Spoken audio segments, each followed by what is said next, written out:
Magandang araw, Math Learners! Welcome back sa ating math tutorial. Ang topic natin ngayon ay tungkol sa polynomials with common monomial factor. Paano ito gawin? Tara, ating simulan.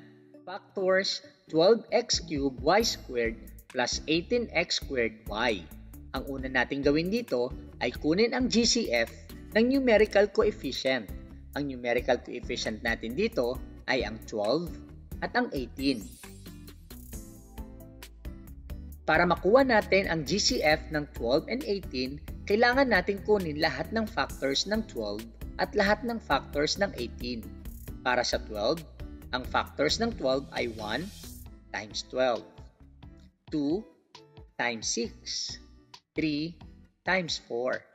Para naman sa factors ng 18, ang 18 naman ay 1 times 18, 2 times 9, 3 times 6.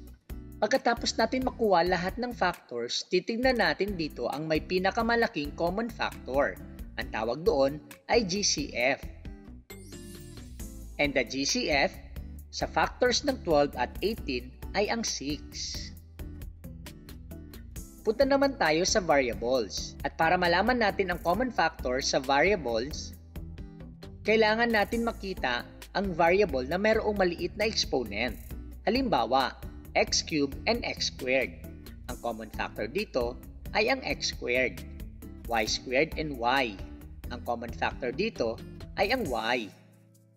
Ngayon, ating pagsamahin ang lahat ng GCF na ating nakuha. The GCF of the entire expression is 6x squared y. Pagkatapos natin makuha ang GCF, i-divide natin ito sa bawat term. Ibig sabihin, 12x cubed y squared divided by the GCF 6x squared y. At para sa pag-divide natin ng ganitong expression, unahin natin ang numerical coefficient. 12 divided by 6, the answer is 2. Then x cubed divided by x squared. Again, kapag nagdi-divide tayo ng variables, ang ginagawa natin sa exponent ay pinagma-minus natin. So 3 minus 2 equals 1. So therefore, x raised to 1 or x. Y squared divided by y, the answer is y. Punta naman tayo sa pangalawang term. 18x squared y divided by 6x squared y. 18 divided by 6 equals 3. X squared divided by x squared equals 1. And y divided by y is also 1. So therefore, the quotient here is 3. Ngayon, pwede na natin isulat ang factors ng 12x cubed y squared plus 18x squared y. Ang factors nito ay 6x squared y. Then, quantity 2xy plus 3. Example number 2.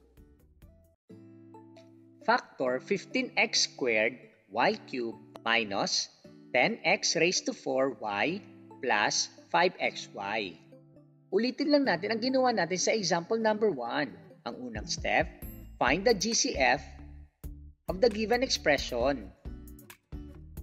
Let's start with the numerical coefficient. So meron tayong 15, negative 10, and positive 5. Mag-iisip tayo ng number na pwedeng i-divide sa 5, sa negative 10, and 15. Anong number ang naiisip ninyo? Tama. Ang tamang sagot dito ay 5. Punta naman tayo sa mga variables. Ang unang term merong x squared, ang pangalawa ay x to the 4th power, at ang pangatlo ay x. Again, may pinakamalit na exponent, ayun ang ating magiging common factor. So, ang tamang sagot dito ay x. Punta naman tayo sa y. We have y raised to 3, y, and y. So, dahil parehas sila, pwede na lang natin itong isulat na isa lang.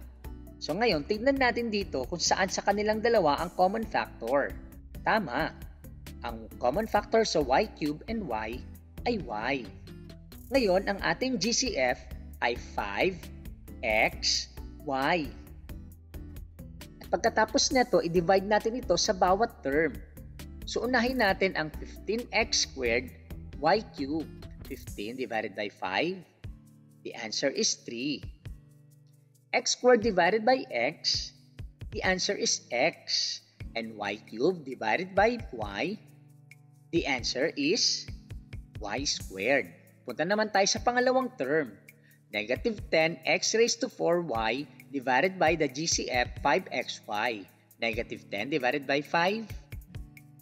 Tama. The answer is negative 2. X raised to 4 divided by x? The answer is x raised to 3.